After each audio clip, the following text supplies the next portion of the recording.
All right, so here we are arriving into the marina.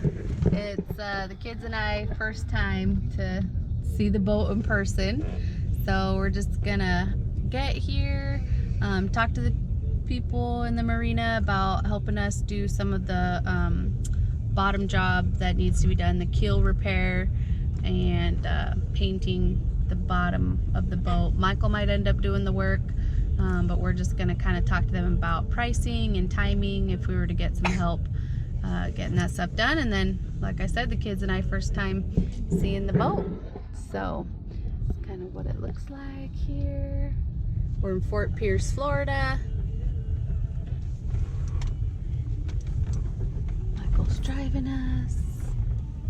And our boat is hauled out right now.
Okay, so we're here at the storage unit, and when we bought the boat, we got this lovely 5x5 storage unit full of boat stuff.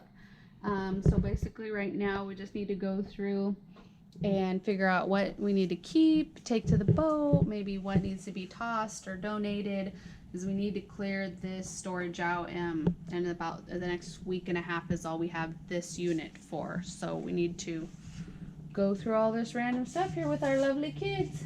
You guys gonna help us? On second thought,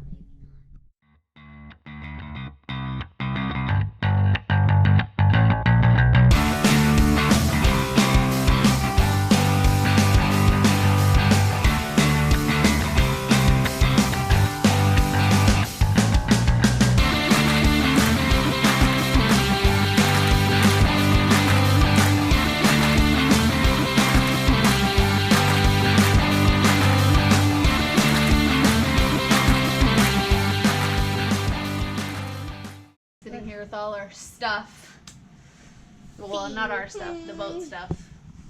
I'm starting to think our arch nemesis is stuff. It really is. I can't get away from stuff. Oh. Okay, so we just have to finish going through these couple totes and that. Our boat barbecuers there. Our kids are knuckleheads.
Another one, 2 layers like that, and then these are the 2 for that.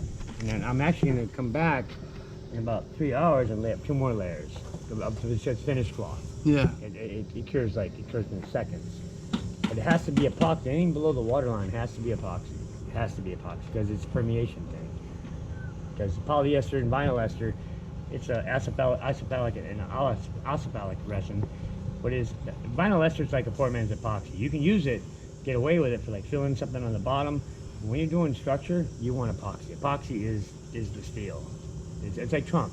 It's not the president, but I'm saying Trump. Like if you're playing spades or we're playing poker, it's like the wild card. You cannot nothing will go over epoxy except for epoxy. Unless you can prime it with epoxy and then epoxy like low grade shit like that. And then you can go ahead and use a filler, but you don't want anything on the water line that's not epoxy, just to let you know. So, and what we do, you need to wet these out. This is 2 layers of fiber. This is 1708. It's 2 layers. It's bi-directional and it's structured. This is the strength. You always want to lay this up this way, because this is the mat. Mat is the one that grabs the boat. And there again, you see how everything's round? Remember I cut this out? I didn't cut it like a square. And feel the bevel with your hand. It's all beveled. You cannot lay it on 45. It will not. I mean, if you do it on accident, it's okay. Fill it in. Because I just felt the fillers here. So. This is what we're looking at. You can come over here.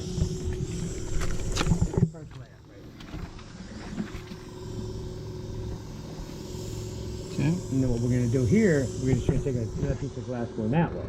We're not there yet. First, we got to get this set up so we have something to grab. Mm-hmm. This I fill with 2-part epoxy. This is all. I mean, you can't. Give me a hammer. I mean, it's like. It's hard. I mean, how much more harder can it be? So this is how it works. They always tell you what it is, but the problem is about a lot of. I told you about earlier. When we always gotta look at, if you look at the instructions, but don't believe them. What you want to do is you want to go more hardener than, because when this was originated, it was like in Ohio. The manufacturing safety data sheet was done in like Ohio. So in Florida, with the environment, you need to kick it hotter because it won't cure. Like that boat I told you about, I touched it, it didn't cure. You gotta know what he's doing. So this is, I put steel on your boat. This is a Epo steel. Epoxy is steel. Yeah, you saw what I did. That's West Marine shit. I didn't buy that from them. This low viscosity means it's for layups, but it has straight. So. Hi. We're just standing here contemplating when our boat's gonna get in the sling. You want to show them what the sling looks like? So right across the way, they just dropped a boat yesterday in the sling, and hopefully they move that sling over, pick up our boat, so we can get it in the water today.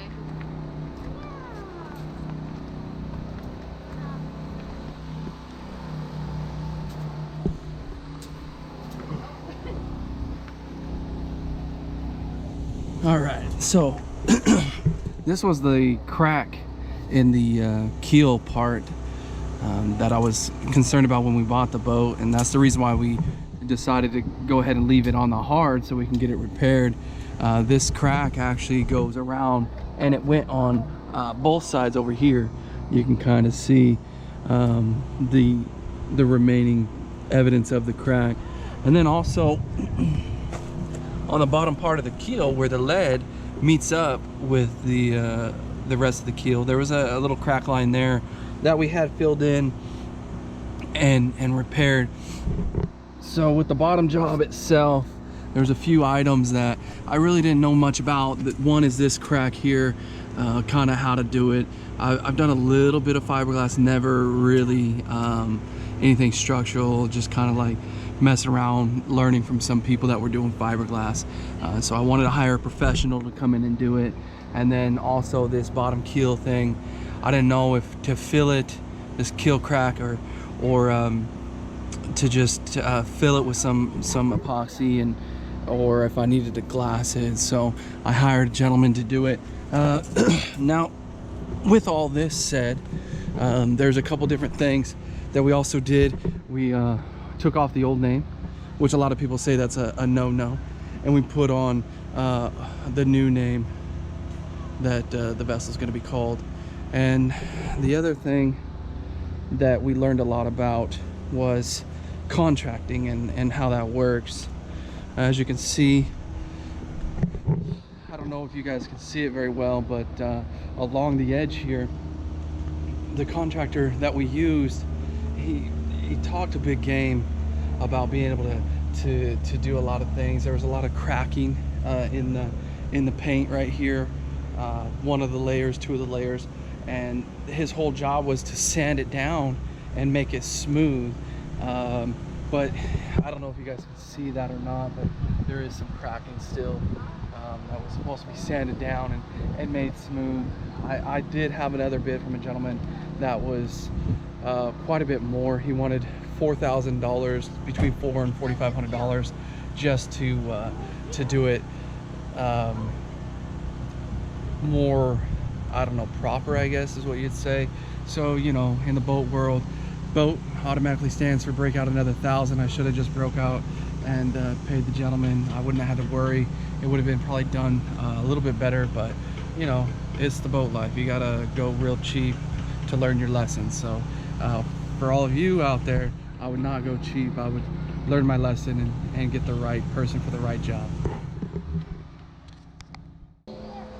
Today we're starting boat things.